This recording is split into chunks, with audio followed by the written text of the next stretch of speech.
But now I'm more the thing I've become obsessed with lately is the skepticism about UFOs. Yeah, that's why I want to talk to you about this, because you told me that you've... He always did. We used to get loaded and just look out the bus window for what, and I used to do it with him as like, I don't know, it's kind of a bonding experience. It's like, yeah. There is a video that shows one of these objects underwater that goes by, the speed was calculated between 450 and 550 knots underwater.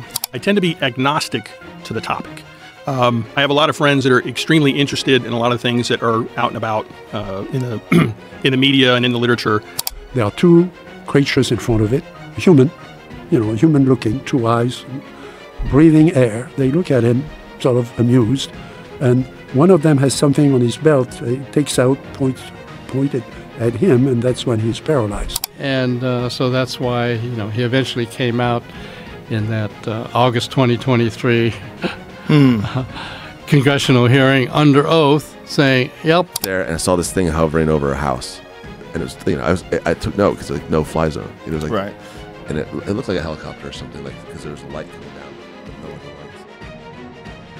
They told us it was just weather balloons. They said the lights in the sky were nothing to worry about. But from military pilots tracking impossible objects to government insiders testifying under oath to secret bases rumored to hold wreckage from Roswell, the truth is far stranger than the cover stories. For decades, witnesses have risked everything to reveal what they saw. Crafts moving faster than physics should allow, beings only 3 feet tall that paralyze with a glance, and evidence so shocking it's been buried deep inside private defense contractors. This isn't science fiction. This is the story governments never wanted you to hear.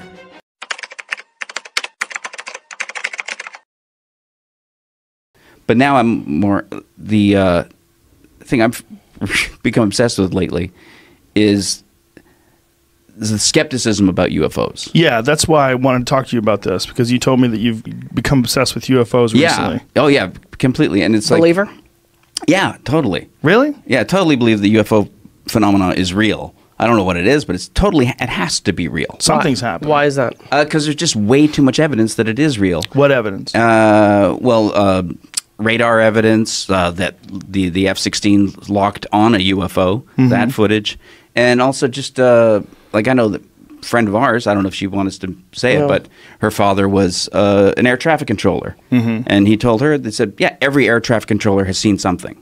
Yeah. And I had another friend whose father was a commercial pilot, and she said, yeah, my dad said every single pilot has seen something. And they've all been told not to say anything about it.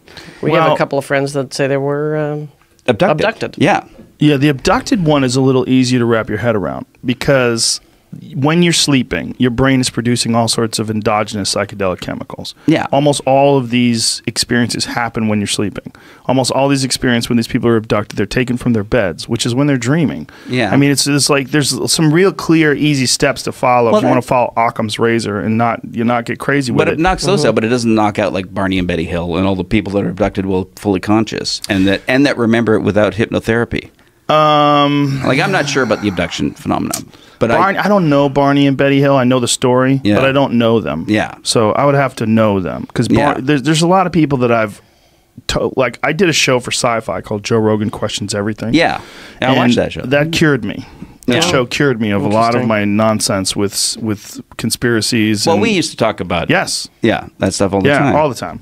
Yeah, but I needed to actually study it. So for 6 months, that's basically all I did. I interviewed people, and I like Bigfoot believers, UFO believers, and the one thing that they have in common is they all seem to be kind of lost and dependent upon this thing being real. Yeah. Right. Instead of being objective. There's only one lady that I interviewed that saw Bigfoot that really seemed to be telling the truth. But I think she saw a bear. I think bears walk on 2 feet all the time. They do it all the time. There's video footage. You can find it all the time. And she was in the Pacific Northwest, which is incredibly dense woods. You see something, you glimpse it. Look, I was hunting once in Canada, in Alberta, and I thought I saw a wolf for like 2 seconds. It was a squirrel. Okay? Understand this. This very is big like, squirrel? What is that? Wolf? No, it's squirrel. Yeah. No, I just saw fur. Right. I saw fur, and I was, because it's really dense woods. Because I was looking for fucking wolves. Because I was like, because I know we did see one wolf. It crossed the road. It was either a wolf or a coyote. It was hard to tell because it was at dusk. It was very dark out. But when you're looking for something, you think everything is that thing you're looking for. Yeah. So like for a second, I thought that fucking squirrel was a wolf. That's funny. Yeah. Well, expectation and perception are very linked. Yes. Yeah. Yes. Well, there's also that they found that that 50% of everything you see is a product of memory. Yes. That when you observe something, they've done fMRIs, and that most of the activity in the brain is in the memory centers, not in the visual centers. Interesting. Only about 50% of the activity is in the visual centers of the brain. The UFO. That's crazy. The UFO thing is very. When I was a kid, I went and saw Carl Sagan speak at U of T at the University of Toronto, and I was like, 14. But he did an equation on the board of the possibility of alien life other than us in the universe. And it came to the smallest. I mean, he spent the whole time writing on this chalkboard. It was fascinating. But he actually came up with a number at the end. And it was such a small. He says there is something out there, but they are so far away that that unless they can go faster than the speed of light, which he said was impossible at the time, this is the 70s. Yeah. There's no way we've seen them. That's what he said. So if some other beings have conquered the speed of light thing, then maybe we could see them. Yeah. But that's a thing with that problem with this skepticism in general is like that it, like the skeptics of the 19th century were the ones who said germs don't exist. Right, because we can't see them. And people who said germs did exist were ridiculed and laughed out of the trade. Right, and I agree with you completely. Just because you can't see it or it isn't happening doesn't mean it can't happen. And even since Sagan's day, there had been no exoplanets discovered then. Right. We now know that there are literally trillions and trillions of Earth-like planets. Yeah, well, they just speculated as to the existence of them outside of our solar system before. The real problem is that if there's a leap, a technological leap that opens the doors to massive innovation. Yeah. That once this happens, and then all this stuff sort of exponentially expands in terms of technological possibilities, all you would need is a few hundred years, and you have an unrecognizable set of technology. Yeah, sure. I mean, well, you were talking about CERN. I mean, the whole antimatter idea that they're still trying to figure out. Yeah, that's an insane source of energy that we have never even experienced. Yeah, with a grain of sand that can run a city. I mean, it's that big. Yeah, And then there's also the theory. There's a recent one that space-time itself doesn't exist. So the speed of light barrier becomes moot because there's, I guess it's the quantum holographic theory of the universe. Yeah, is that Michael Talbot's book? I can't remember. Holographic Universe. Is that who wrote that? Yeah, I think so. But the idea that the universe is basically just a geometry that when you look at it from a certain angle seems three-dimensional. Right, and it folds into itself, so you could. And it's travel through. That's the wormhole thing. Well, right? it's not even that. It's the idea that space-time is an illusion, and that it doesn't really exist, and that's why entanglement is possible. The idea that spooky action at a distance. Yes. That quantum theory. Entanglement. Yeah. But the reason that these atoms on opposite ends of the universe can affect each other instantaneously at the same moment is because they're not really at opposite ends of the universe. They're really right next to each other. It just seems like they're at opposite ends of the universe. Because our ability to perceive is basically based on what we have to do to stay alive on this planet.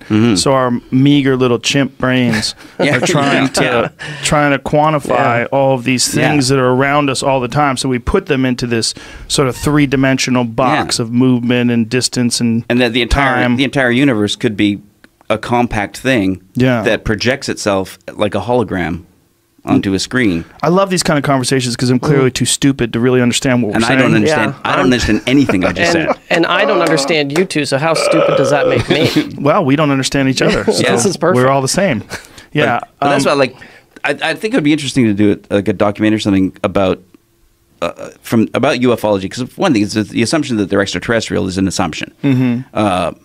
But the thing that intrigues me is the power of ridicule to silence Yes. even the most intelligent people in our community from examining something. Like the ridicule kept doctors from accepting germs. Sure. Because they didn't want to be ridiculed by their peers. Mm-hmm. And even now, you've got people that will, like Michael Shermer, will cling to the most absurd explanations for phenomena like the F-16 radar footage. What was Michael Shermer's I can't take even remember on it, but it was pretty. It really went to great lengths that entailed having to basically diminish any respect you had for any of the people who reported on the events. Mm. It had to go into character assassination in order to eliminate it. Yeah, well, that's the best way to kill an idea. He's a professional skeptic, and I like Michael a lot, and he's been on the podcast many times. But I actually had him debate Randall Carlson and Graham Hancock about these ancient civilizations, and it wasn't very good for him. Like there were some clunky moments because skeptics are believers. Well, the problem is they're believing. They believe in skepticism. The problem is being a skeptic itself. It's a stupid way to look at the world. It's a choice. You're actually sure about something. I mean, you should be objective. Right. Don't be skeptical. Right. Being skeptical is like, I don't know. But I know for sure that that's not true. Yeah. But it serves a massive purpose for people that really don't understand things, and he can explain it to you with actual science. As long as the actual science is being used, and it's not character assassination, it's not mockery, it's not. There's certain people that are just debunkers. They can call themselves skeptics, but they're not looking at things like, oh, maybe that is effective, maybe that is healthy, maybe that is interesting. No, they don't look at it that way. No. They're looking at it, they're trying to pick it apart. And that's fine if you can pick it apart. But if you cannot, you have to be objective about the fact that, oh, well, this is a very interesting phenomenon, and this is what we know about science, and this is what we know about this thing. And right now we have a weird conundrum. Did Chariots of the Gods man, did he... Eric Von Daniken. Was he a believer? 100%. Yeah. He's all in. Still in. I asked him, the first thing I asked him, I said, what is Can I pause? Yeah. I desperately have to go pee. No, go. The first thing I asked him was, what is the most compelling piece of evidence? And he pointed to this Mayan stone plaque that's in Palenque. I don't know if you've ever seen it. Is it in the book? Yeah, it's a god, one of their former kings that is lying on his back, and looks like he's moving some. Jamie, see if you could find that thing. It's this really cool carving that they found that looks like there's a guy who is in a seat, and it looks like there's fire behind his back, and you could say that he's manipulating controls on a ship, and he's shooting a rocket into the heaven. I would like to see what the mainstream version of that is, because also it could just be art. Imagination. It could be that they knew about certain things being propelled by fire. There it is. Yeah, that's it. So if you see this, I mean, that's a big-ass stretch to say that guy's in a spaceship. I don't know what the fuck that is. He's sitting down. Looks like an altar, kind of, to me. It could, but it does look like he's looking through an eyepiece, right? That's true. But what does that mean? Is it a telescope? Maybe he's just got a telescope. Maybe it's just an astronomer. Yeah, it is possible. I don't think they had telescopes. No. I don't think a telescope was even invented till... No, did they even have glass at that point? Oh, I don't know. Well, I don't know if the Mayans did. Wow. But that was his number one piece of evidence. I was like, that's kind of silly. I mean, when we were kids in the 70s, Bigfoot, and Chariots of the Gods and everything was so new. Hey, look at this image. Look at the bottom of it. Even the part where the flame's supposed to be coming out from below him. Which flame? Yeah. Where's the flame? I guess the flame is the shit at the very, very bottom. But I mean, I'm not even sure I buy that. If you were going to draw fire, you'd do a really shitty job if that's your fire. That doesn't really look like fire to me. That looks like could be anything. An ornate seat. Right. Or something. Right. If that's fire, like, what is all the stuff around him? What's all that stuff? That looks kind of mechanical, though, right? It looks like there's bolts. It does. Did they have a fire god? Maybe they drew the fire god. Is that it looks like a monkey kind of face. With titties. Monkey's got some titties. Oh, now I get it. Right? Yeah. And then the monkey's, is that his teeth? It's the first Hooters. They look like arms, actually. Right. Yeah. It does. It could be arms. But that's the point, is it's so open to interpretation. There's so much that you could see if you're looking to see. But what I do see is this guy who's He's reclining in an odd way. He's chilling, sure. and it looks like he's looking through something. What's that thing hanging across him? Do you see that thing across his arm? Yeah, I don't know what the fuck that is. But here's the thing. I don't think anybody knows what the fuck that is. But so for him to say that this was the #1 most compelling evidence. I mean, were people getting high at this point? Oh, yeah. So, I mean, that could be just some guy got high and LSD. carved something. Yeah, they were taking different kinds of plants that had lysergic acid in them. So what is this obsessing, what is your more recent obsession about UFOs? What's the origin of this? Part of it is just the fact that the evidence, just the evidence itself, says you have to take this seriously, and yet no one does, or very, very few people do. I mean, even like again, that F-16 footage, that even Neil deGrasse Tyson, who is a great skeptic, said on one of the late night talk shows, he said, well, if you really want to look at the possibility of some non-human intelligence, that F-16 stuff is pretty compelling. What is the F-16 stuff? That's the stuff that To the Stars Academy put out. It was the CIA. Oh, yeah, Tom DeLonge? Yeah. He's crazy. I've never met him on the podcast. Is he? Oh, yeah. Very nice guy. Yeah. What do you see in the footage? He's a very nice guy and a brilliant musician. Yeah. And he's a loon. Yeah, I've never met him. He's a fucking full-on believer. I mean, he left Blink 182 to go do this To the Stars Academy shit. He's the biggest goddamn rock band on the planet. Okay, here's something interesting about this. And this was pointed out like by a video filmed by a fighter jet shows an unknown object near San Diego. Video from 2004 was released by the U.S. Department of Defense. Wow, the way it moves. There's something about the way it moves is really weird, huh? Could it be a jet, though? Jets can move that way. One of the pilots told the media the object was not from this world. Yeah. And here's the thing. It's like the skeptics, in order to dismiss it, they have to go... Well, they have to make arguments like that jet fighters are not better observers than anyone else. Pull up Mick Ward's take on that. Mick Ward, the guy who he runs what is it? Metabunk. He runs a debunking site. And he's another one of those guys that is all in with the conventional explanation. Like he goes way out of his way to not look at anything that could be at which least is the opposite of Occam's conspiratorial. razor. Yes. Occam's razor says, that if you have to go to great lengths to dismiss something, right, that's not following Occam's razor. Right. Occam's razor says if the jet pilot says he saw this, he saw it. I think he had an interesting take on it, though. And one of the things was there's a time during the video where the pilot shifted from 1x to 2x, which makes the image move more because you have magnification. Like, if you ever use magnifying glasses or binos, like if you use 15x binos, it's very difficult to hold on a subject. Steady, but 6 you can kind of look at things in the distance.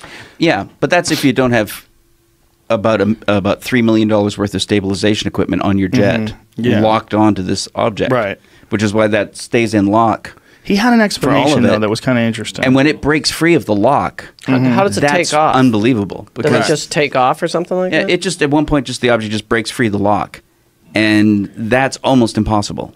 I have a question. It's impossible for anything that man has built to do. With the quality of cameras today, why is this footage so shitty? This is infrared footage. Infrared footage. Yeah. Infrared. Yeah, I mean, you need this when you're shooting at things in the sky. You can't rely on visualizations. You're looking at heat. You're looking at heat signals. Because visually, it's so far. It would be essentially escaping invisible. the rabbit hole. How to debunk conspiracy theories using fact, logic, and respect. So, what is he saying? The program. Make that a little larger for my stupid eyes. It said, for Ollie, make sure you are talking about the right video. There's two that are confused. Here we're talking about the gimbal video, which is not from the Nimitz incident, which is discussed here. So scroll down a little bit. The gimbal video is that's the one we're looking at. It's an unknown date and location from unknown pilots. Nope. The TikTok one is from San Diego. Those are known pilots. Yeah, that's 2004. Okay, that's David Ferver. The media's discussed these videos. Tom DeLonge's To the Stars. The link contains the frames. What's he saying? Keep going. The black shape on the object, some kind of infrared flare glare. We know the shape of a very bright infrared source, like the engine of a plane, can be much bigger than the object itself, as explained here. Okay, so there's like a flare. That doesn't explain the movement. Yeah, it so doesn't much, explain though. It doesn't explain the movement. It doesn't explain, again, Occam's razor Yeah. is, okay, so this guy debunking it. This guy's saying it's a Look at it. jet. It looks nothing like it. And the movement's Well, even similar. if it is a jet's not capable of breaking free from the lock, right? If Yeah. they lock onto it. And if you look at that, you can see the jet. Yeah. His own example debunks his debunking. Right. Need not be moving. Yeah. The video need not be moving. And What it's is also that? the assumption that this guy doing probably a few hours research has come up with something that is more credible than a trained fighter pilot who is there and visually seeing it. What do you think it is? And tracking it. If you had to guess. I don't know. Let's get crazy. I think it is. From another It planet. is an intelligent craft. It is a craft being piloted intelligently. Why aren't they talking to us? We're fucking apes. Why would you? Yeah, it's just like don't They wouldn't know- talk to us. if We're you're- assholes. When you look at it, when you look Oh, at yeah. the air. No, I forgot. You're right. Leaving fucking plastic straws everywhere. That's right. Yeah. Oh, we cured it. No That's more right. plastic straws. when you're a kid looking at an ant colony, you didn't go, "Listen to me, ants." Yes. You just looked at them. You know, there was No, yeah, you know, I and they say, agree. why don't they go to the White House? So, well, why would do you when you look at an ant colony, go, "I must speak to the queen"? Right. You know. Yes. No. I've always said you that, just look at yeah. ants. Yeah, that's what the most ridiculous thing about like the old movies. Like the old movies that would land on the White House lawn. Right. You know, Yeah. like right? Yeah. Like what is Day the Earth Stood Still. That's it. Yeah. Baratu Niktu, Yeah, yeah. whatever that thing was. Yeah. Klaatu. Barata Klaatu, Niktu. Barata, yeah. Niktu. Yeah, that's the Day the Earth Stood Still was like, what Yeah. is that, 1940 or something? 50s. 50s, 54, 55. something like that. Fucking great movie.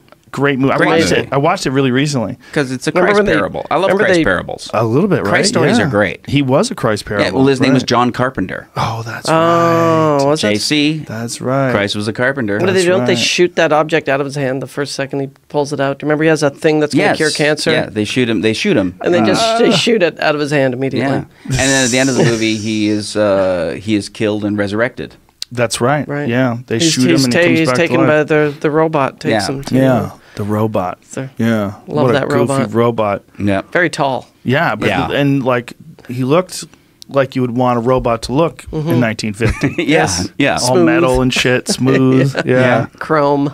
Yeah, those were the days. We thought that they would communicate. Like, wasn't there a whole rash of them that were seen over Washington D.C.? Yeah, there was dozens. Yeah. Dozens of UFOs tracked and admitted by the government that they were tracking them and watching them. But they essentially, and then at the end, their explanation was nothing particularly important. You know, we have a mutual friend who claims, I won't say her name, but she claims No, she and was... I feel bad because I wrote her off as a lunatic when I first heard it. Yeah, well, she was claimed to be abducted. Yeah. And then I was doing a show with her years ago, and she's just telling us the story. We're all like, that's pretty funny. And she says, and then they took a scoop out of my back. And I'm like, a scoop? They took a scoop out of your back? And she showed on her back shoulder, there was a hexagonal diamond-shaped scoop out of her back. A divot. It was hexagonal. Yeah, that was... Clearly? Clearly. And no scar tissue. Maybe she's a crazy bitch. and No she scar tissue, I man. know how to make this story stick. Yeah. Give myself Yeah. a little punch. But A whole punch back there. I worked at a bookstore at the time, years ago, and I went into the alien section. It was the world's biggest bookstore in Toronto. That was the name of it. And of course, I went to the alien section and just looked all this crap up immediately, and there are other people Yeah. with the scoop. Well, there's a lot of other people Yeah. with You the know. abduction stories, and some of them have like little pieces of something in their body. I remember you talking to me about this many, many years ago. I was like, oh, Dave's interested. Yeah. It was like implants. You were talking about people that have alien implants in their body. Yeah, and that's the thing. Is to me, it's just, I guess the thing that I'm kind of obsessed with now is just because we're comedians. Yes. And Well. the power of ridicule to silence debate is unbelievably potent. Sure. And we're part of that. We're part of the machinery that was used very, very consciously by the government to silence any inquiry. You know, it was like, feeding the story the right way to late night talk show hosts. Made it so that nobody would talk about it. So do you think that the government consciously fed those ideas to like Johnny Carson and those folks? Yeah, I Really? think there's documentation of a pro, that they, to make the UFO phenomena ridiculous. Do you think they did that to avoid mass hysteria? Like, if you're the government and you know there's nothing out there, but you see these people freaking out, you go, okay, look, we've used all of our military might, all of our scientific power, and we don't see shit. I'm not buying this, but these people are freaking out. This has the real potential to get out of hand and go sideways on us. Let's just start making fun of this. Yeah, I don't know. 'Cause, I think it's more likely that there's something there that they feel powerless to control. Do you think Kennedy was taken down into the basement of whatever and shown the alien sitting there? This is what I say about aliens in regards to Trump. If there's anybody that would fucking tell us, it's him. Trump. He tweeted immediately. He would tweet it. He would tweet it. Looking in at an all alien. caps, UFOs are real, but CNN is fake. Yeah. Yeah. Yeah. I mean, it's still the failing New York Times fails to find UFOs because they're I'm looking real. at one right That's now. why. I'm at Area 51. If the government does have the evidence, they are never going to show it to Trump. Right, that's the problem. Yeah. Like, what the fuck's the point in being president if you can't find out about I thought UFOs? Yeah. If I knew that to become president meant you get all the access to UFOs, I might go, Yeah. okay. But so far, I'll make a try for that. The presidents who have tried haven't gotten there. No one gets it. Like I mean, Jimmy Clinton- Carter. Jimmy Carter, said he had a UFO experience. Yeah, he saw something, Did? right? Yeah. He said he saw something. But see, that was back in the 70s where everybody was seeing shit. They were all talking about things. It was part of the zeitgeist. It was. People were legit, like after Close Encounters of the Third Kind, especially, people were legitimately thinking that aliens were going to come. Yeah, he proposed such a possible scenario in that movie. was so good. It wasn't anything you expected it was going to be. But like here, I was going to say here, like another example is like the Rendlesham, like that explanation of the F-16's locked, footage, like Rendlesham Forest, where they claimed that these American soldiers in the woods out in England mistook a lighthouse light for a spacecraft. That they were within 20 feet of a craft that they saw and took notes on, did 20 drawings feet? of. Yeah, they were not even like right up against it. And they, wrote down notes, saw like different sort of hieroglyphs on the ship itself, described the feel of it, this electrostatic feel of being around it. And the official explanation was they mistook a lighthouse several miles away for this spacecraft. So Occam's razor again says, that's hard to believe that these trained observers, and that's the other thing, they always try to dismiss the idea that trained observers are better observers. But they are better observers. Sure. In the age of today, where everyone has a high definition camera in their pocket. But have you taken a photograph of the moon on your phone? It comes out super doesn't look crappy. like the moon. That's true. Yeah. Right. There's no That's true. details. Comes out as a blur. The lenses are too wide. But Occam's razor says, all right, they saw something.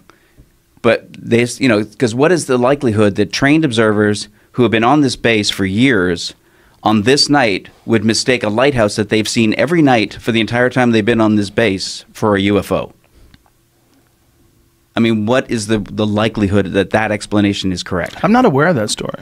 Oh, Rendlesham Forest? Yeah. How do you say it? Bentwoods. How do you spell it? Rendlesham. Rendlesham. Rendlesham Forest. Yeah, it was Bentwoods. It was 2 nights. Sounds like a character actor on Columbo. Where there was and it's a nuclear installation. And Rendlesham Forest. The nuclear installations are always ripe with UFO stories. Yeah. What year was this? This was in the 80s. 1980. Yeah. Interesting. And it's, and it said, obviously the obvious explanation is, well, not the explanation, but the only thing you can accept is that these observers saw something and described it accurately. Is it something that had crashed? If you want to say that, no, it came down, was landed in the forest, and took off. What do you think of the Roswell case? The night before that, Roswell, I think it's probably true. Real? You're all in. Yeah. Wow, Dave, I never knew that about you. But I mean, because it's interesting. Again, because the cover stories for it are so much less believable than an alien. Yeah, I used to have a joke about it. Yeah. That they put on the paper that they have recovered a crashed UFO and alien bodies. And the next day they said, we made a mistake. It was just a balloon. Well, what about the bodies? Yeah. What about the aliens? Balloon. Yeah. Those are Mexicans. Yeah. They were Mexicans. They were drinking. Apparently, they thought the balloon was a piñata. Yeah. They got a little crazy. So I'm believing you right now. But we just invented some new stuff Yeah. out of nowhere. And then 30 years later, they go, "Oh, they were high altitude dummies that we Yes. were dropping. That's right. To test how they would fall." And now Right. we have lasers and invisibility cloaks. Well, they showed up again the next day with a bunch of weather balloon scraps. And Yeah. they're like, look, this is it. Yeah. Oh, the guy holding it up Yeah. like a But little... what they don't tell you is that they flew the wreckage out to Wright-Patterson Air Force in 2 separate planes and that Truman met them there. Yeah. Yeah. Yeah. So, I mean, again, Yeah. the more rational... 2 separate planes. The more- Yeah, because they were worried Yeah. that one would crash.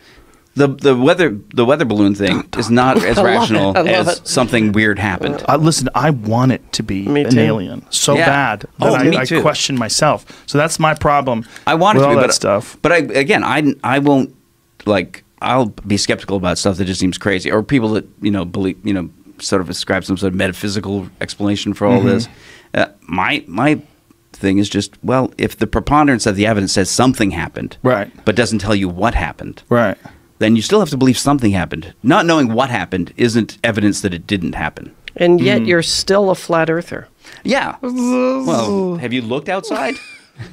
It seems flat. Yeah.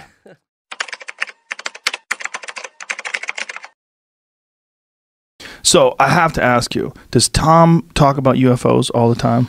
Well, he's not in the band no more. Yeah, I know. You know? But did he always do that? He always did.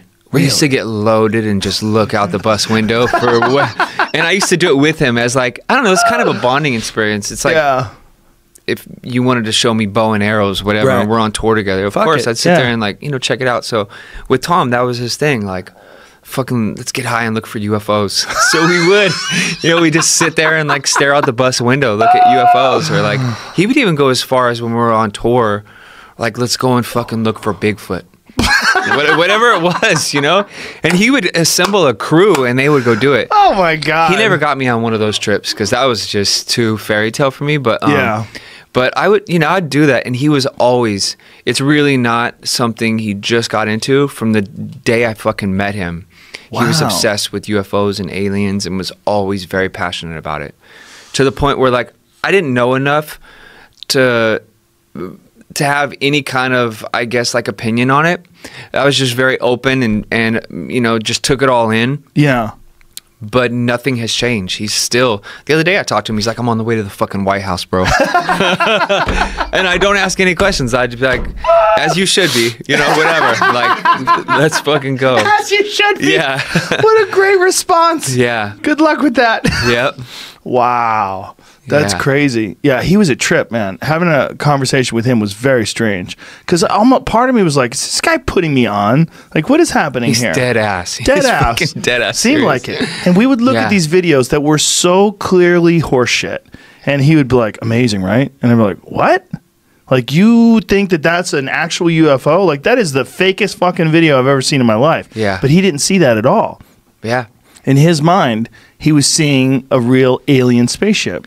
Even on tour, I'd be like, he'd walk in my room and he'd be like, what are you doing? And I'm like, oh, check this thing out. I just made up whatever, playing drums. He'd be like, dude, fucking whatever George Bush just did. And he's just coming at me with some like politics. He's been watching CNN or like he's always been obsessed with it.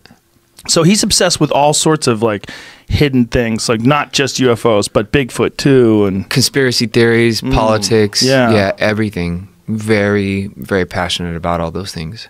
Conspiracy theories and politics. It's interesting how those things go together, because people are always wondering, like, who the fuck is running things? What's really going on? Yeah. What's happening behind the scenes? Who's pulling the strings? What does it all really mean? Yeah. Yeah. But the UFO thing is like, boy, you gotta, I absolutely believe there could be intelligent life out there. But I haven't seen a fucking single thing that makes me think that anybody's got a picture or a video. Yeah, I feel like it could be real. I believe, but sure. I'm not dedicating my life to search for it. Yeah. And I give it to him, man, to like, honestly, to walk away from your fucking very successful band to go do that shit. Like, I have nothing but respect for his passion. Yeah. But it's like, I couldn't do that. That's insane. Yeah, it's like that. It really shows like he's, you know, he's very, very passionate about it. I hope he saved up some money. Yeah, me too. You know, Survivor Man, Les Stroud. Nah. He's you ever see that show? It's a fucking great show. He Survivor Man would go out into the woods with like a limited amount of things. He would say like, okay, I've got this bucket, I've got a fucking pocket knife, and I got a ball of yarn, and I'm going to survive out here for 7 days. And he films the whole thing. And he'd be filming himself like eating frogs and catching a squirrel and finding edible plants and just living out in the forest, and oftentimes going days and days without food. Yeah. And then he would have like a point where he'd get rescued. 7 days in, there would be a spot where they would meet him. He had an experience when he was in Alaska a long time ago where he was camping. And he said he heard footsteps, like big, heavy footsteps. And he heard some sound that sounded like a gorilla, like something like that. Yeah. And then it ran off. And to this day, he's convinced that that was a Bigfoot. And so now he has Survivor Man Bigfoot. And he goes out into the woods and just looks for evidence of Sasquatch. Well, he needs to hit up Tom. Tom will pull up and he'll go with him. He would love that.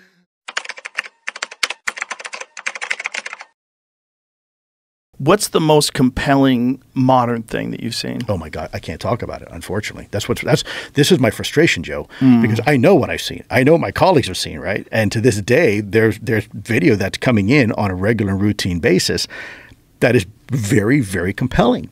And how do they hide this stuff from the general public?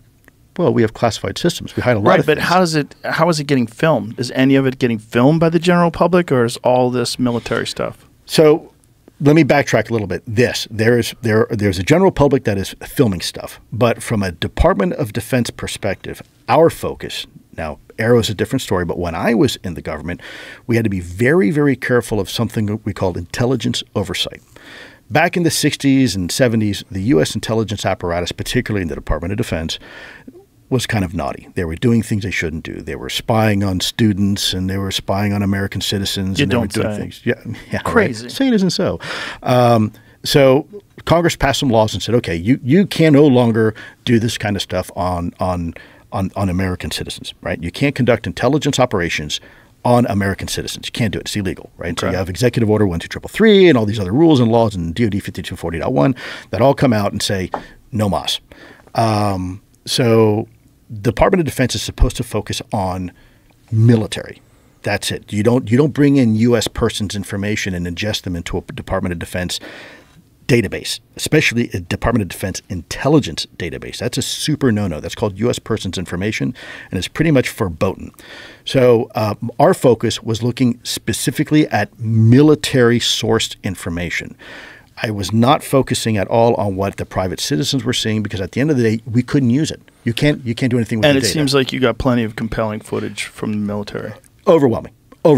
There's absolutely no doubt that we didn't have to look at civilian data because we had better collection sensor systems from the military that was looking at stuff and giving us better insight. If you can't tell us about, can you give us some sort of an understanding of like what you're talking about? Yeah, sure. Without being specific? Yeah, let me see. Okay, yeah. There is a video, high-resolution video, of I can't say what platform it was taken from. I can't say where it was taken from. Okay. But an object that, do you know how large an offshore oil derrick is? They're huge, right? Yeah. They're like almost like a small city, right? They're like one city block. They're huge. They're enormous things. There is a video that shows one of these objects underwater that goes by, the speed was calculated between 450 and 550 knots underwater, and it was bigger than the offshore derrick that it was passing, because you could see in the video the offshore derrick, and you could see this thing zip right by it. Jesus. Yeah. So that's a lot of them, right? A lot of them are reported as being transmedium. Right. So that exactly. Why do we use the term UAP, right? Now it's unidentified anomalous phenomenon because it's all domain. Initially it was UFO, unidentified flying object. And for several reasons, they changed the name. One of them, not just because of stigma like people think, but because the word flying object means flight. And you have to have wings to fly. That's flight. And these things don't have wings. So that term, we're not even sure is even accurate anymore because they're not just flying. We see them underwater. We see them super high altitude. So the term was changed to unidentified aerial phenomenon. But again, that did not encompass all the observations we were seeing. So now the term UAP, I think the latest description of it is unidentified anomalous phenomenon, to help describe this multi-domain or transmedium characteristic that we are beginning to see and record that these things can do. And that is, I'm going to, if I can digress for a second, because that's super important, Joe. We have transmedium vehicles, right? We have things like seaplanes, and it's a plane and it can float on water. But let's face it, a seaplane is neither a really good plane or a really good boat because it's a compromise. It's a design compromise between an object that you want to perform in the air and in the sea. And that's why it's neither really good at both. Same thing with, for example, the space shuttle. It goes out into space and it can glide down, but it's not a very good airplane, comes down like a brick, because there's design compromises and performance compromises. But what we are seeing doesn't have any of that attributable compromise. It's not, these objects aren't slowing down. They're not changing their performance capabilities. They can do the same thing that we're seeing in the air and possibly in space and even underwater. So that is a fundamentally different type of technology than we are used to dealing with. Is the assumption that they are doing something with space-time and gravity around them rather than using something like a jet propulsion engine that blasts fire out the back and it makes it go fast forward? Right. That they're doing something that alters the gravity around them. Yeah. So and that's why they can go through everything. Yeah. So we had some of the best scientists on the team, folks like Dr. Hal Puthoff and some other folks that I'm not allowed to say their names, Dr. Eric Davis and some others, that were doing the calculations. Mathematical calculations on how this is possible, and the consensus was by the scientists, not me, because I'm not a physics expert, I'm not a astrophysicist. They were saying that. So let me back up here. Initially, the government for years was trying to identify the different exotic technologies that could explain the different performance characteristics, and it was during the ATIP years that the scientists had this consensus that if you had one type of technology, if you could do one thing, all these other observables now become possible. Kind of think of like a unifying theory. And so if you had the ability to create this bubble around you in a localized area that insulated you from the effects of Earth's gravity. Now, what is gravity? People think that, when I drop my glasses, that's gravity. That's not gravity. That's an effect of gravity. Gravity is the warping of space-time. And that's important because people you hear the term thrown around a lot, but they don't realize that space and time are actually connected. They are one and the same. They're opposite sides, if you will, of the same coin. And so you can't have one without the other. And so you have this ability to create a bubble around you that insulates you from the warping of space-time, let's say in this case Earth's gravity or something like that. Then the way you experience time inside that bubble is perhaps fundamentally different than the way you might experience space-time outside that bubble because you're not subject to the effects of gravity, which would explain potentially why things don't need wings and why they don't need propulsion systems like that, right? So it's a completely different way of looking at how we understand physics and how we as humans move about. Everything we do is fundamentally force equals mass times acceleration. Right? F equals ma, right? Mass times acceleration and you get force. This may be something a little bit different. This is not using again conventional thrust, or if I Newtonian, right? If I push this way, I have an equal and opposite reaction that way, right? That's how. Are there any theories as to how it's accomplishing this? There is actually. Dr. Hal Puthoff about 3 years ago gave a speech on this. A very interesting lecture, about this technology. And if you ever have the chance, you really should have him on, because he's an incredible human being. He's also the one who helped start the government's remote viewing program and a bunch of other stuff for the government. He's been involved in a lot of our nation's probably most classified efforts. But he was working with us on ATIP. He was one of our scientists. And he gave a lecture about 3 years ago to some other scientists about the specifics on how this is possible. I am not a scientist, so I'm definitely not going to speak on behalf of Hal Puthoff, because I'm sure I will muck it up. But I do recall a time when he came into our skiff and gave us about a 3-hour lecture on this unifying theory. And at that moment, it was very much for us the epiphany that a lot of us had been searching for. He's like, look, at the end of the day, this is how it's possible. And that was kind of this, wow. So it's really not. Can you give us a moron's view of how it's possible? Like, yeah. Explain it to someone like me. Yeah, well, I'm in that category, Joe. So, you know, we're speaking the same language. Yes, sir. Yeah, single syllable grunts, right? Yeah. So you have an object like this cup on your table, and you want it to be insulated from the effects of Earth's gravity. So you create this bubble artificially using a certain energetic source at a certain frequency, and it interacts with certain material, certain metamaterial. And I got to be careful exactly what I say, but certain skin of the craft, this aluminum via the cup here, and all of a sudden, whoop, you have this bubble around you where what you see on the outside is not necessarily what you see on the inside. In fact, may I do it one more drawing for you? Okay, and forgive me, I'm not an artist, so I'm going to do this upside down for you, and then I'm going to kind of scoot this just a little here. All right, let's do this. So, unfortunately, I know your audience can't see this, but actually, it's that's probably okay. good. Some people can. There's a video form of it. Well, I'm sure this will get on. It'll be on YouTube as well. It's probably good that they don't, because I'm not an artist. But let's say this is a two-dimensional representation of a three-dimensional space. Okay. And in essence,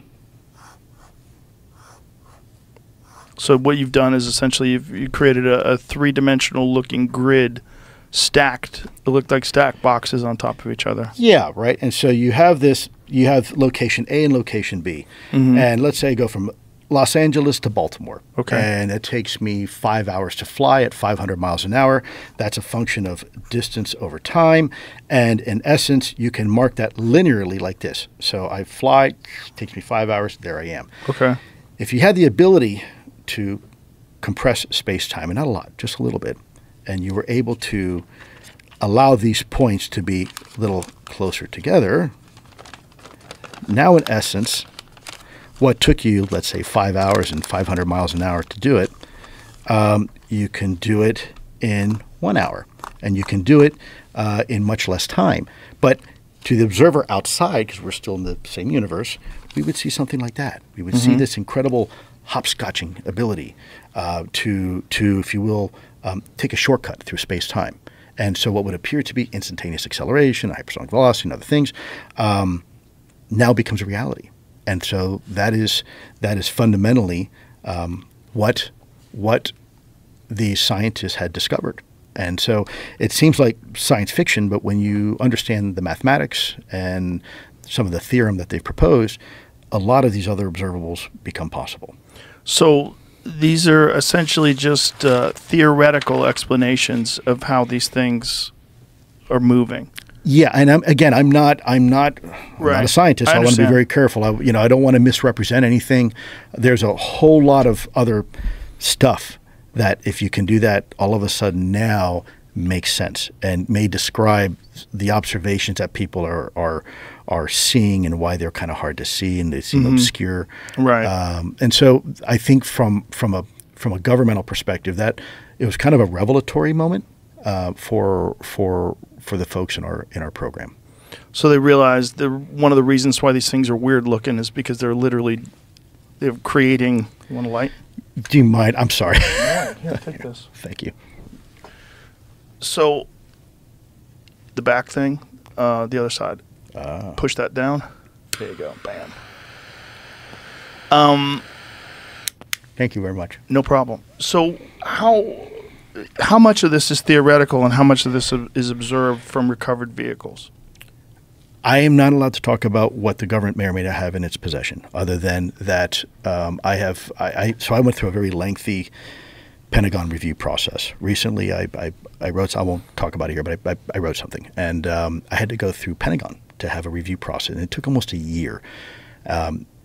In this thing I wrote, I talk about up to the part I can talk about, and they approved for me to talk about up to that point.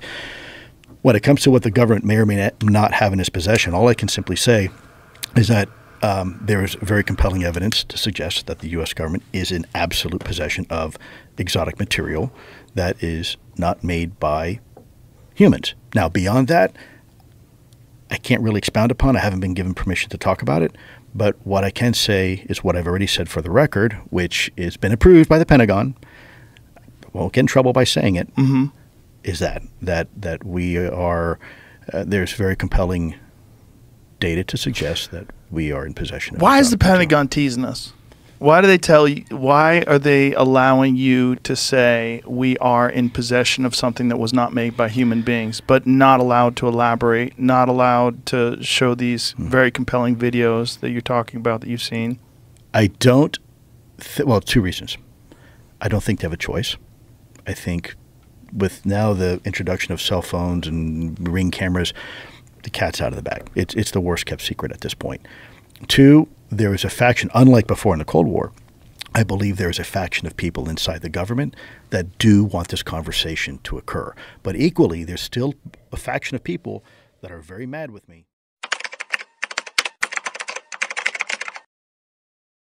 Yeah. When you hear about stories about these fighter pilots finding these objects in the sky that exhibit extraordinary capabilities and don't have all the signatures of traditional propulsion systems, what is your thoughts? Generally, I tend to be agnostic to the topic. I have a lot of friends that are extremely interested in a lot of things that are out and about in the in the media and in the literature. But generally, I tend to be agnostic, and here's why. In everything that's currently out that people talk about and highlight, it's difficult for me to take the data and the evidence and then pull that into the work that we do in the lab with some of the different test devices we work with as we kind of explore the frontiers of where physics and propulsion might intersect. It's hard to take that and turn that into some kind of an action plan, if you will. So I'm certainly aware, like David Fravor, the experience that he had with, I think he calls them Tic Tacs, right? An amazing account. And there's multiple people that saw it, multiple platforms that saw it. And so to start with, right, I thought maybe there was a small chance that was just like we have stealth technology, right, where if you want to hide a plane, what if we had the ability to project something, right, through some mechanism where we could make people go where we wanted them to go, right? Because I know there's a technology that uses like two different lasers that triangulate a certain point in open air, and they put enough energy into a particular location that they ionize the air, and so it creates like a bright pixel. And so they use that to create three-dimensional displays that kind of look like they're just floating out in air. Now, they're not quite as big as what we saw described with the Nimitz encounter on the West Coast. So I thought for a little while maybe that might be something that we're seeing. They can project plasma as well, right? Is that the same thing? It's the same thing, right? So the two lasers intersect, they ionize the air, which creates a plasma. And they can do this over long distances as well, right? I don't know about long distances. I know they can do it over short distances. Okay. And so for a while there, I wondered if that might be something that could explain some of what that makes sense. What David Fravor and the group saw. The only problem would be the radar, because I don't know if you wouldn't pick up that on radar, would you? Because it's not a mass, right? So the plasma would certainly absorb a radar signal, right? Because it's gonna polarize any electromagnetic wave that tries to go through. So it would show up. It might. It might. Would it be possible to make something that big, that's 20 feet long, out of that? It's hard for me to imagine that. Right. But I think there's one piece of data that just came out in the last few weeks. I think David Fravor's wingman, Alex, I think her name is Alex Dietrich. I can't remember the name. I think you're right. Something like that. So she came out, and so in all the things associated with that particular encounter, right, one of the things I've been trying to figure out is how do they describe the specular surface of the Tic Tac, right? Because if it's these plasma pixels that I'm talking about that kind of creates a volumetric display, I would speculate it might be kind of a glowy looking thing. But I think Alex, in her account, described it as kind of a flat type of like matte, yeah. So that kind of torpedoed my working theory. So, but again, while it's amazing and incredible, and it's something that people want to go think about and go try and collect more data, it doesn't help me do what I'm doing in the lab. And so I think I kind of keep, my eyes dart every once in a while over to that particular topic. Oh, what's that about? That's interesting. Right? Yeah, I mean, I'm honestly agnostic as well. I bounce back and forth from being really excited about it to feel like I'm being duped all the time. Jamie and I talk about it all the time. I'm back in. Right. Hal Puthoff, although he's got a lot of many and varied interests, he's a great physicist. He's published a lot of great papers in the literature just thinking about physics, right? He's got some stuff he's looked at called the polarizable vacuum. And so, in my drawer of preferred papers, I have a number of papers in there that are from Hal's work on the polarizable vacuum because I find that interesting and fascinating. And so there may be some things out there that are adjacent to the concept where you could try and pull some of that together, I guess. That's a fascinating thing for you to say because Hal believes they have them. And he believes that we have 10 of them. Yeah. Oh, yes, I know that. Yeah. Which is just so nuts. Yeah. And then, he's a little agnostic on the Bob Lazar story. But the Bob Lazar story, which I'm sure you're aware of, is essentially what we're talking about. Like, you would bring in some out-of-the-box thinkers. And if you found some wildly intelligent young scientist who put a rocket engine in the back of a Honda, which is what he did, you would go, what is that crazy fucker up to? Like, let's have him look at it. What's it hurt? Right. The guys at Rocketdyne say he's a wizard. Right. Bring him out there. Or the guys at wherever he wasn't at Rocketdyne. He was at Los Alamos. The guys at Los Alamos said he's a wizard. So let's bring him out here. Let's see what's going on. Yeah, his story is I'm not too familiar with it. Right. It's the nuttiest story of all time. Yeah. And he supposedly, they denied that he ever worked at Los Alamos, but then they found him on an employee log. And not only that, he knew the outline of the place. He knew the security people. George Knapp took him on a tour of it, and he knew everybody. He knew the people that worked there. He knew how to get around. Like, he clearly worked there. So that's interesting that they tried to deny that he ever worked there. And then from there, he gets this job where he is flown out to the desert to Area 51 Site 4. And this is allegedly, right? During this time, he can't even tell his wife what he's doing. So his wife thinks he's going having affairs. He's got to leave and fly away at 11 p.m. at night. Like, right, but you can't tell me where you're going? You want to work? Right. Yeah, you're working late again? The wife starts having an affair. And because of his this clearance... almost sounds like a movie, right? It does sound like a movie, which is one of the beautiful things about reality, is that reality seems so fake that sometimes actual true stories are bizarrely fictional. So his wife starts having an affair. Because of his clearance, he cannot be working on these things if he could be under extreme emotional duress. So they fire him. They tell him he can't. They don't give him any explanation. They don't tell him his wife's cheating on him. He starts taking people out to the desert, explaining to them, you have to see what we're working on. They fly this thing on certain nights, and they do these test flights around the base. It's nuts. So he takes these people into this area. They see it. They get arrested. When he gets arrested, he gets caught there. He explains what he was doing.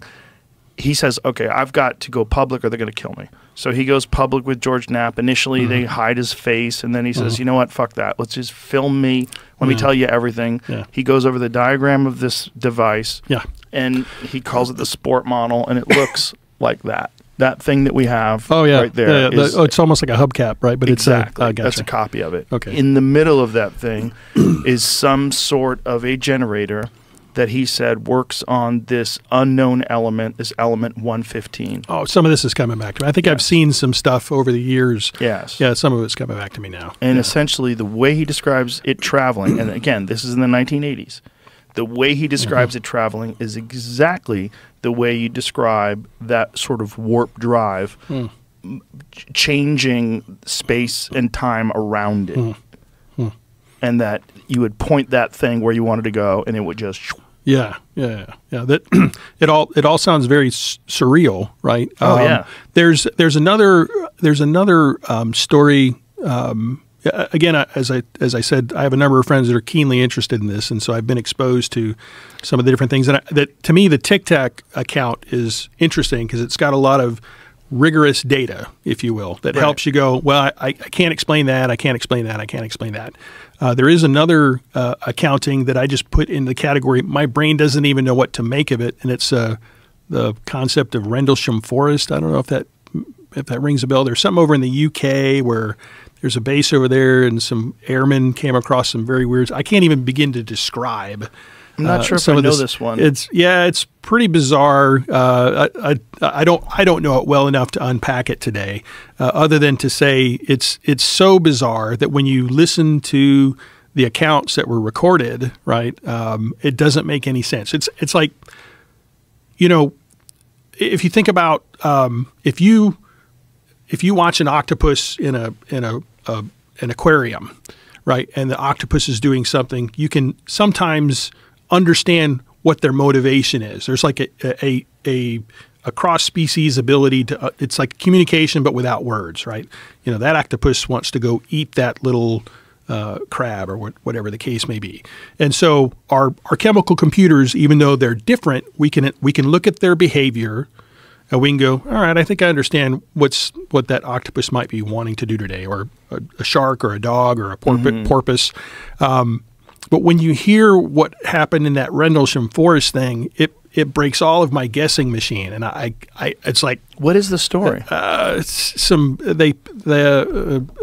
colonel and some airmen reported some weird stuff that was going on in Rendlesham Forest. Yeah, and they went out and tried to investigate it, and they saw some. Again, I'm doing such a terrible job of summarizing it because I don't really know the lore very well. But here it is right here. Everything they saw was very bizarre and crazy looking. We can read it. Right? It says, 40 years ago, a remote forest in Suffolk was the scene of one of the most famous purported UFO sightings in history. So just what did happen, and will we ever know for sure? Victor Thurnkettle was out chopping wood one morning in Rendlesham Forest in late December 1980 when a car drew up. Out stepped two men, aged about 30, dressed in suits. "Good morning. Do you mind if we ask you some questions?" asked one in a well-spoken English accent. Earlier, on 26 and 28 of December, United States Air Force security personnel stationed at nearby RAF Woodbridge had reported seeing strange lights in the surrounding forest. Forestry worker Mr. Thurnkettle, unannounced and unidentified visitors, asked if he had been out the previous night. I said no, he recalls. They said, "Did you leave the house at all? Did you see anything?" I said, "What?" They said, "Oh, there's a report of some red lights in the forest. We're just checking." And the two men, very politely but firmly, asked me probably about 20 questions. I thought they were journalists. They suddenly said, "Oh, well, fair enough. There's probably nothing in it," and left. So I bought the papers every day for the next few days to find out what was going on, and of course, there was nothing. 3 years later, however, sightings made the News of the World front page story. It proclaimed UFO lands in Suffolk, and that's official. The story was based on a memo from RAF Woodbridge Deputy Base Commander Lieutenant Colonel Charles Halt to the Ministry of Defense. It was released by the U.S. government, described as an encounter with an apparent UFO in the forest. Since then, the sightings have been the source of much debate and speculation among UFO enthusiasts and the subject of numerous books, articles, and TV programs. In March, a documentary concluded the sightings had achieved legend status like the Loch Ness or King Arthur. The forest even has its own official UFO trail, complete with a life-size replica, go back up, of the flying saucer. And this is the replica with like the Hamza thing on it, that hand thing. Bizarre. Thurnkettle, UK authorities have said they didn't learn about the incident. Okay, but what is the story, though? Let's get to, like, what is the story? Scroll down more. What does it say? Yeah, and that gets into the stuff that it doesn't make sense in terms of what they describe the UFO doing. It's just very peculiar, right? So, yeah, they got there. My heart absolutely plummeted. There was nothing. It was an absolute normal glade in the forest with 3 rabbit scrapes. They're all carefully marked. It happened to be roughly a triangle. Okay, what else does it say? What is the sighting? Burn marks on trees, but what's the sighting? I can show you what the UFO looked like, but okay. I mean, sure. That's what they said it looked like? Yeah. Whoa. And it had those markings on it? I Googled it. My Google search said that Grush brought it up when he was on here, but I couldn't find like even clips about it, so I don't know that we went that deep into it. How bizarre is it that it has that symbol? What is that? That's an ancient Hindu symbol, correct? That Hamza symbol? I don't know. These are different symbols. Oh, they're different. Yeah. That looks very weird. Huh. So what about this one stands out to you? I put this one in the category of I don't understand if it's a real account, right? I mean, so I think when you have a lieutenant colonel that's reporting something as factual, I tend not to just immediately dismiss it. Right. But and it's not just him; it's several people around him. What they described, right, doesn't make sense to me, right? Mm-hmm. You know, in terms of the David Fravor talking about the Tic Tac, I can kind of, that's not totally alien to me. I could, it's trying to maneuver with the aircraft and it's maneuvering to their cap or whatever the case may be. And I can kind of connect the dots with that. But the Rendlesham Forest thing, it doesn't make any sense to me. Well, what about it doesn't make any sense? What they saw, why it was doing what it was doing. What was it doing? It just was out in the woods. It was out in the woods, with blinky lights and doing weird stuff.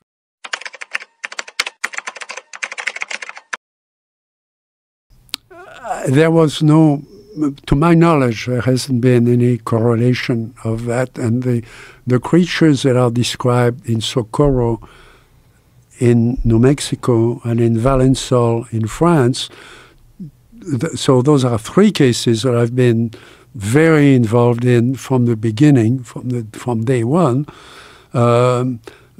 involve creatures that are about 3 feet tall, that breathe our air, hairless, recognize our signals, communicate with us in funny ways, even mentally. I mean, the witnesses describe getting images in their minds and so on, in all 3 cases. And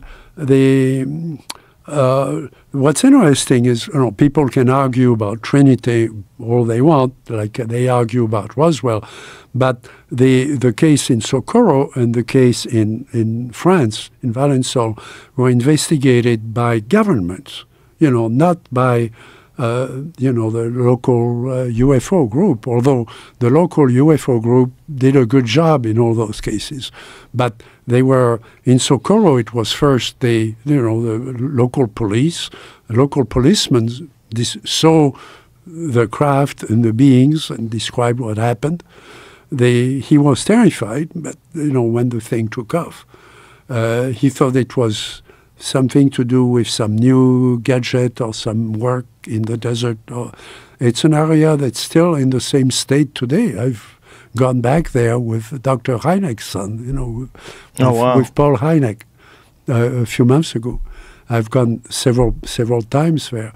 And so after the police, turned out the FBI was in town on another case. They had no jurisdiction in New Mexico for that particular case. It wasn't a federal case, but they helped preserve the traces, the FBI way.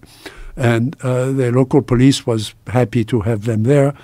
And then there was the state police came in and did an investigation. And then people from the base,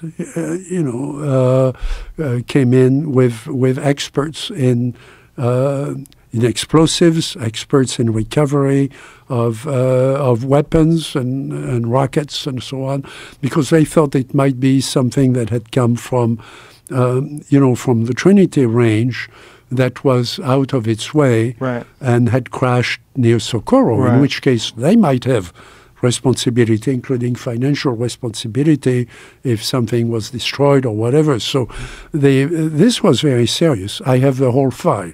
Okay, it's a big file. Right. Nobody's looking at it. I mean, the investigation in Washington now, they are saying, we're going to look at the cases of the last 12 months. Well, what kind of science is that? Can you imagine scientists reading this? And this is the way they are going to solve the UFO problem by looking at vague pictures of lights in the sky for 1 year? You know, why don't they go back to those records? Those are federal records. Okay? The case in Valençol, 5 agencies of the French government. So this guy was a farmer. He had a field where he was growing plants to make perfume. So this was high level, you know, expensive crop. This wasn't just, you know, alfalfa or something. And he goes there at 5 o'clock in the morning because, you know, he wants to do to water the thing and so on before the sun is up, because it's going to be south of France. It's going to be very hot. You can't work in the field during the early afternoon. So he wants to be done with that. He sees this contraption, you know, in the middle of the field, crushing the plants. And so he sneaks in, and he's paralyzed. Okay. Now there is an egg-shaped object, just like the one, you know, at Trinity, just like the one in Socorro. It's the size of a mid-sized truck. There are 2 creatures in front of it, human, you know, human-looking, 2 eyes, breathing air. They look at him, sort of amused, and one of them has something on his belt. He takes out, pointed at him, and that's when he's paralyzed. Now, he's not, you know, as you know, I'm not a doctor, but I've gone to doctors about what kind of paralysis is that, where you can stand up and watch something, you just can't move. They said, well, there is a type of paralysis that will just inhibit the motor, you know, motor nerves, where but you'll still be up and aware. You're not going to fall down, you know, in a heap. And from there, he sees them going back inside the thing. The thing takes off. It takes off like a shot out of a gun, and it vanishes in midair. Okay. Now, he goes to see the gendarmes. This man is fairly wealthy. He owns quite a bit of, you know, several fields, expensive crops. His wife is the mayor of the town. The gendarmes are going to be very careful with him because he's also from the resistance in World War II. When he was young, he joined the resistance, and the resistance in that part of France fought in the Alps against the Germans, and you know, they were regarded as heroes of World War II. And so the gendarmes are very careful with him. There are some things he's not going to tell the gendarmes because he thinks, and I went there, he didn't want to talk to anybody from Paris. He didn't want to be on TV. He wanted to concentrate on his experience because he thought there was going to be something else. And he was aware of some of his buddies. Now, this is a part of France where people talk, but they have secrets too. I mean, historically, you know, there are things like that in the U.S., you know, parts where people are not going to talk to strangers. Right. The only reason I could go there was that I went there with a lady who was from Paris, with the government. She was with de Gaulle's government. She had the rank of ambassador, and she had a vacation home there. So we went there for 3 days, and she knew everybody there. And he told us what he thought might happen again. And he didn't want the gendarmes mixed in with what he was doing. Why did he think that something was going to happen again? They evidently, and you know, he swore us to secrecy about what it was, but evidently there was communication with the beings when he was there. And now, so these beings just tiny, look like people. Did they have different features than us? Or was it just human They are features? just like the ones at Trinity and like the ones at Socorro. So in that book you have actually 2, 2, and 3. You have 7 creatures that are humanoid, that breathe our air, that seem to understand us. The visual, there's visual contact. Well, we can have visual contact with animals. I mean, that doesn't mean they are human or meta-human, but there is messages that come through all of that that the witnesses are reluctant to talk about in all 3 cases. So in Socorro, finally, the Air Force went there. They threw the Air Force out because the Air Force said, well, that's just a gadget, and from the base, and that was stupid. So they finally sent Dr. Hynek there. And Dr. Hynek asked me to organize the files that were coming. I was at Northwestern at the time, working. I had done my PhD already, and I was on the staff of the computing center. And we had a small team trying to help, free, trying to help Hynek keep the files together. So we were, in communication with him the whole time. And then I put the files together, and I have a file. This is the official file. So these people were reluctant to talk about what these creatures were communicating with them. But did they talk about it at all? It was very personal. Very personal. Yeah. There had been a communication that transcended their life. There was something else, something outside. So you could almost call it a sort of a religious feeling, but it wasn't. It wasn't about divinity or God specifically, but it was about the other side of life, a bigger meaning for life. But that's their interpretation. It may not be. There may be other things that they are trying to communicate, but it was very profound for them. Yes, and all 3 cases had similar stories in that regard. And in all 3 cases, there are traces that were measured. There were, there is technology of sort, and in the case of Socorro, people came up with all kinds of ideas that maybe it was a balloon, a special balloon, right? There were only 12 of them in the world, and so on.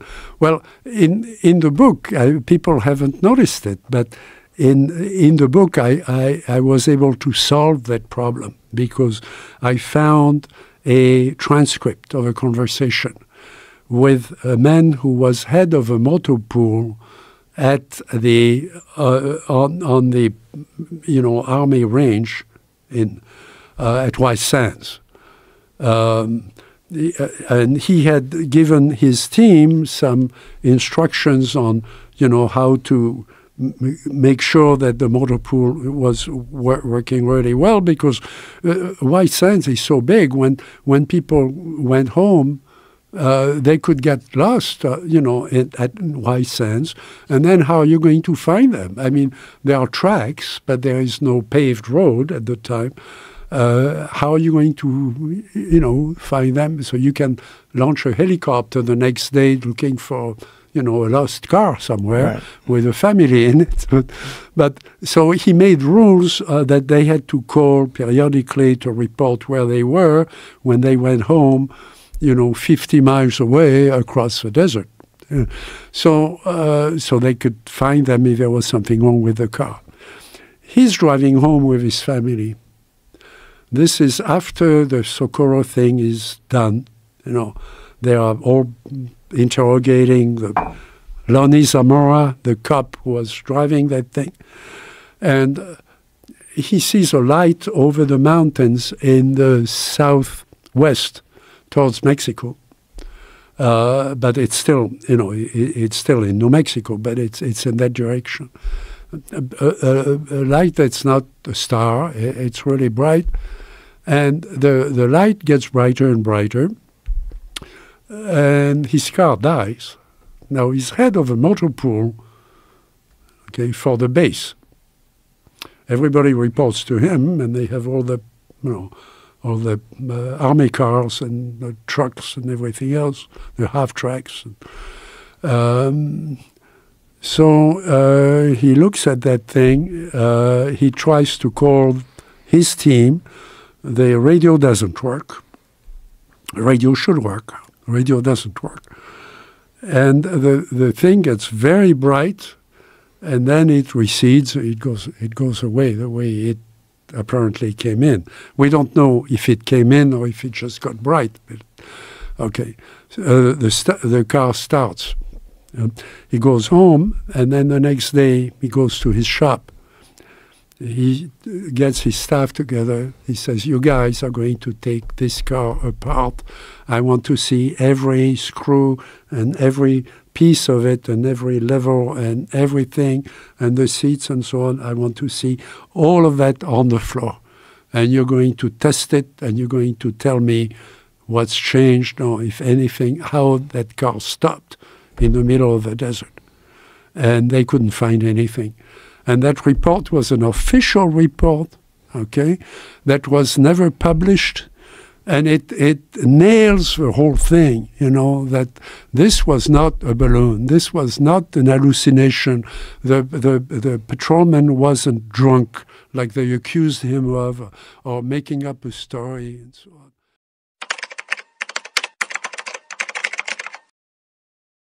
What are these companies going to do? They've been hiding things, or various parts of the government have been hiding things.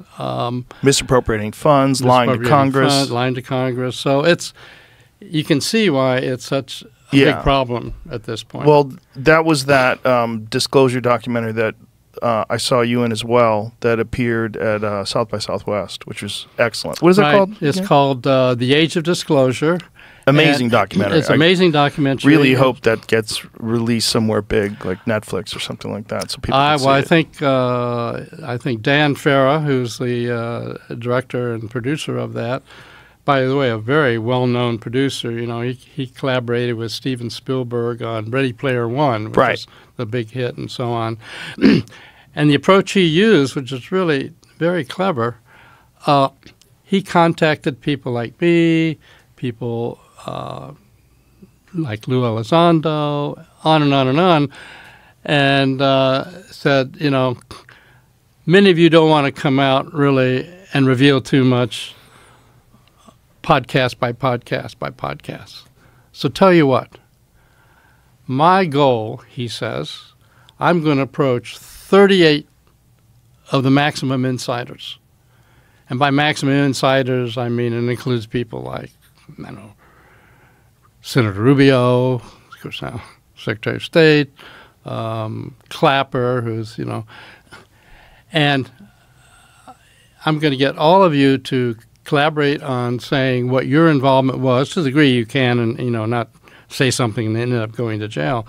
And then we'll put out maximum disclosure evidence all at one time in this film. And it'll include people coming forward like Jay Stratton, who is head of the UAP task force. He's been involved in this field for 16 years. By the way, he has a book about to come out also, which will really be a disclosure. So anyways, we'll put this together. We won't talk about it along the way. And so 38 of us ended up being interviewed for the film.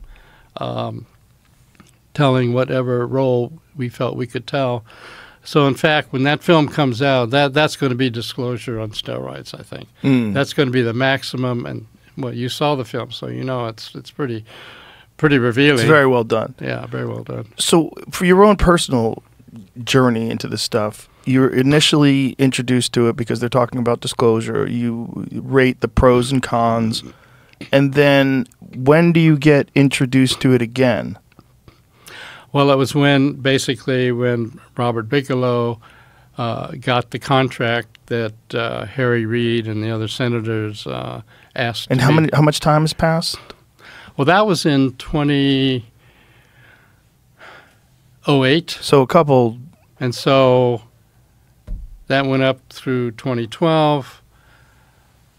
And then ATIP, which you may have heard of, that Lou Elizondo ran, sort of picked up there to keep the ball rolling forward. And now it's been revealed, by the way, only recently, that when the funding dried up, it dried up for the reasons you might think of, and that is it was so highly classified that when congressional statements came down that, okay, we need so much money for this, it didn't actually describe. It would just advance propulsion and all that kind of stuff. So another group picked up the money and said, oh, well, that's what we're working on, propulsion things. So, but it wasn't the real deal. And so, what do you do at that point? Do you go, no, wait a minute, this was really for this? Well, no, then you'd be revealing what this was really for. So anyway, that sort of ended that way. But anyway, so based on that, we then, as a group, went to, turns out, the Department of Homeland Security to set up a whole new program. And it was going to be a special access program. It was under a name which can now be revealed because AARO, the Advanced Aerospace, Advanced Anomalies Aerospace Resolution Office has revealed it. It was called Kona Blue. And we built up a stack of documents that would go to the ceiling here about what needed to be done, what we were going to do, how it should be done, who should be involved. So at this point, you're convinced that this is a real phenomenon? At this point, I'm convinced that there's a real phenomena. I mean, how far can I go? I mean, I can say I interacted with, for example, Dave Grush that you've had on your program before, who is really a high-level intelligence officer. People in the public can hardly have any idea how high a level intelligence officer he was. He prepared briefings for the president. He was top UAP investigator for NRO, the National Reconnaissance Office, and then transferred over to NGA, the National Geospatial Intelligence Office, and so on. And so in that role, he was asked, he was an official, part of the UAP task force, asked by Jay Stratton to find out what's going on behind the scenes at these super classified levels, and he did. And so that's why, he eventually came out in that August 2023 congressional hearing under oath saying, yep, I've talked to more than 40 people who are directly involved in the program. Well, I know Dave. I know many of the people. I know many of the programs that he's involved in. And so there really is something to it. And it's only a matter of time before it comes out. I don't think you can put the toothpaste back into the tube, frankly. Well, it seems like people don't want to. And I think there's so many more people that are openly discussing the possibility or what this is. Maybe not even the possibility of it, but addressing that there's something going on. So what is it? Is it interdimensional? Is it intergalactic? Like, what is it? That's just such an excellent question. Because the problem is there's an embarrassment of riches. These craft, which in the old days, farmer in the fields, that someone was streaking across the sky and, I don't know what to think, you could sort of blow it off. But because our own detection equipment has really marched up into unbelievable sophistication. And so now we have these really advanced sensor systems, FLIR, forward-looking infrared radar, high-quality radars, satellites. Ratcliffe has admitted that satellites have picked up evidence of these craft, and these craft have interfered with military exercises, as we all know from say the Nimitz and the Gimbal and the Go Fast videos that made it out into the public in 2017. So it's really out there now at this point that there's a reality here, and so that's where we are at this point. Well, one of the more spectacular ones you talked about, the Nimitz, the Commander David Fravor experience. So they're flying over the water outside of San Diego, and they think they see something below the surface, and which is large, and then this 20-foot tic-tac looking thing that's hovering over the water that seems to turn towards them and recognize that it jams their radar.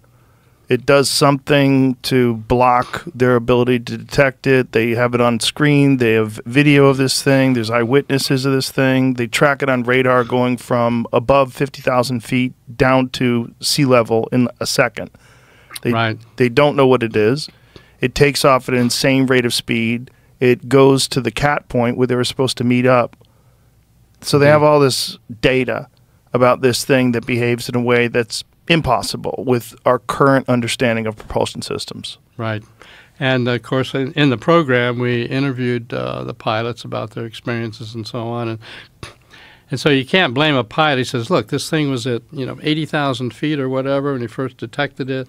Suddenly it's down there right above the water, and then it takes off and does a right-angle turn at Mach 3. This stuff is just way beyond our physics. Of course, to a physics nerd like me, so now wait a minute. If it's real, it's physics. So it can't be beyond our physics. It's beyond our understanding. But it's beyond our engineering. So in fact, in that series of papers I showed you, that of the 38 papers, by the way, there's a little side story there. It's interesting. And those 38 papers were then posted. None of these people who generated those papers had any idea it had to do with ETs or UFOs or whatever. They all went up on what's called the JWIC server. It's a classified server for the Pentagon, and intelligence officers and aerospace contractors, could get access, but nobody in the public could. And usually those things go up, and they're up for a little while, and a month or so, and they take them down. This was such a popular set, this 38 papers, such a popular set, that everybody screamed every time they tried to take it down. And so it was posted there, like forever. But eventually, through Freedom of Information Act and so on, most of those papers have been released. And I was concerned that, oh, my God, these guys are all going to call me up and say, what? You didn't tell me this had anything to do with ETs or UFOs? But actually, nobody seemed to not complain about it. So back to the question that you mentioned a little earlier, though, about, what's the source of this? Like I said, it's an embarrassment of riches. There's so much observation. The idea that it may be a scout coming by from some other planet and checking us out and heading off or whatever. I mean, there's much more than that. And, of course, as you know from interviewing Jacques Vallée, he dug into the literature and found out, you can go back millennia and see descriptions of exactly what we're talking about today. So as far as where they come from or what they're doing here, I myself have written a paper called Ultraterrestrials, where I try to cover the gamut. And I cover everything. Yeah, they could be spacecraft from some other galaxy whipping through here. Or maybe there's some Atlanteans left over from eons ago, and they're just kind of hiding out in the seabed or in some mountain range someplace. Or maybe some ET group showed up here 1,000, 2,000, 3,000 years ago, and they're hiding out with some bases locally and so on. And, of course, we have a fellow by the name of a professor by the name of Masters who who thinks that, well, maybe it's time travelers from the future coming back. And then there's the whole idea, since physicists like to talk about additional dimensions, I mean, you know, maybe they come from another. So anyway, then in my ultra-terrestrials paper, I list everyone I can think of and say, you know, we should be exploring all of these. So at this point, I would say we know it's NHI, non-human intelligence, but it's not clear what the source is. Maybe at a higher level of classification than I had access to, and maybe it's known. But right now, I'd say we don't. Do you have a suspicion?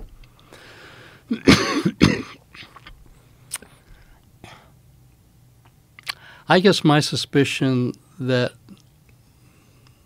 it's likely non-human intelligence from some other galaxy or far out in our own galaxy that have come here but some time back, and that there are stations here. You know, I mean, one of our remote viewers that was really good came up one day and said, I was looking around and I think I found a UFO base on Earth.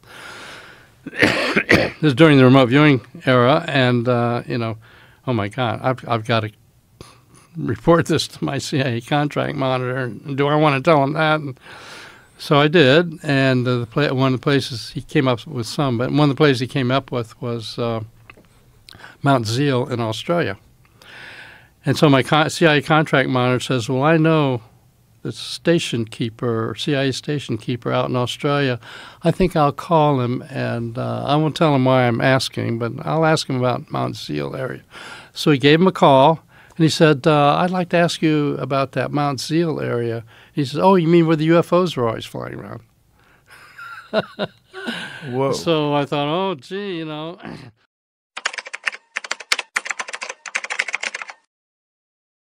Have you ever seen anything? You know, I saw something once, and it was right after 9/11, and it was weird because I'd seen this fireball kind of go through the sky like a day or two earlier. This was all during the no-fly period of time, right after 9/11. But what I saw that was, I still don't know what the fuck it was, and it was, I was driving my girlfriend from Akron she went to school at the time. She was going to Oberlin, this really liberal school out in the middle of nowhere in Ohio. And I was driving out there, and it's on the way towards the FAA headquarters. Is like in Lorain or Elyria, Ohio. That's where they monitor all the flights for North America or for the United States. And anyway, I was driving out there, and I saw this thing hovering over a house, and it was, you know, I took note because like no fly zone. It was like right. And it looked like a helicopter or something, like because there was a light coming down, but no other lights. And but it was like only 100 feet above this house in the middle of nowhere, right along the same stretch of road where I'd seen this fireball a couple days earlier. And I was driving a stick shift Ford Escort, and I put it in neutral and rolled down the windows as I got closer, and there was like no sound coming from this thing. And my girlfriend had like one of those Nextel phones, the early cell phone, and she turned it on because like you should call someone, like call the police or something. This is insane. And the minute like the screen turned on, this thing just like took off. It didn't go like thousands of miles an hour, but it went really, really fast. It made no sound. It just was like, whoop. That's the only thing I've ever seen. But I still don't know what the fuck it was. Wow. But you see weird shit like in Ohio because there's Wright-Patterson Air Force Base there. Yeah. One time I was driving, we were on tour. I was driving us and right like for the tree lines on the side of the road, and right I'm just driving and a Harrier just like pops up, like, you know, those planes that can kind of just popped up like right maybe 100 yards from the road. But yeah, that's where they apparently keep the alien corpses, you know. Yeah, that's what they supposedly flew the wreckage from Roswell, New Mexico, to Wright-Patterson Air Force Base. It's a good place to keep it because I'm from Ohio and I've never actually been into Dayton, Ohio. So just the outside of Dayton. if they do still have that there, that's really rude. You should let people see that. Yeah. If you guys really did find a fucking crashed UFO, how about a little heads up? It's rude. It's rude that they've had it for so long, and we've just been people go to their grave just guessing. Don't they say that like the recovered, apparently the recovered materials and stuff, they, in order to not have to turn it over to the public, they keep just giving it to private defense contractors. Really? That's who holds the materials. I think that's what. Well, I would imagine if I was the government and I had a crashed UFO, that's why I bring it to the private defense contractors. They're already good at keeping secrets. They already know how to make your weapons, and they know how to do stuff that you don't know how to do. They're doing it for you. Like, it's not like the fucking government themselves makes the missiles. They hire people to make the missiles. There's this massive building in Akron called the Air Dock. It was built in the late 20s, so they could build blimps, because they used to build all the blimps in Akron. It's incredible. Looks like Star Wars. I mean, it's fucking nuts. Because it's right in the middle of a neighborhood. It rains. Whoa. It has its own atmosphere. It rains inside there. Whoa. Yeah. It's the most ominous looking structure. It's so fucking long and big. It's like, holy shit. Yeah. That's so big. And it's like right, it's like you can see it from like the whole south side of the city. But now they have like this crazy perimeter around it. It's Lockheed Martin, I think, controls it. What the fuck are they building in there? But you can't get close to it. You can't get close at all. What they're building there is probably minor league stuff. The stuff they build out in the middle of nowhere, that's in the desert, carved into the mountain, that's the scary shit. That's what I'm saying. I think most of what people are seeing is a government aircraft. Either sure. a drone or something. That's why they won't even acknowledge the hypersonic missile. Like they just announced that they're like discontinuing research on the hypersonic missile, when clearly they must have the, it must be fully operational. Yeah, I would imagine they would tell us.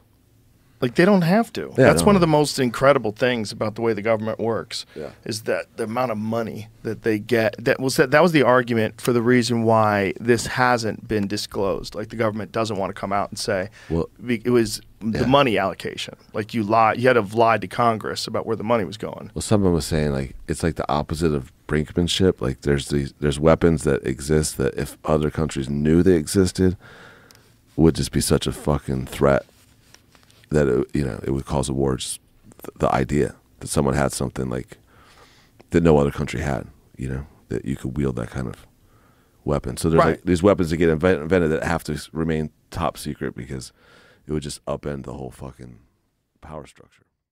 For years, governments denied it. For decades, skeptics laughed it off. But the evidence is stacking higher than ever. Radar data, eyewitness pilots, secret programs, and materials not made by human hands. If even a fraction of these accounts are true, it changes everything we thought we knew about our place in the universe. The question isn't if they're here, it's why. And maybe, just maybe, the answer has been hidden in plain sight all along.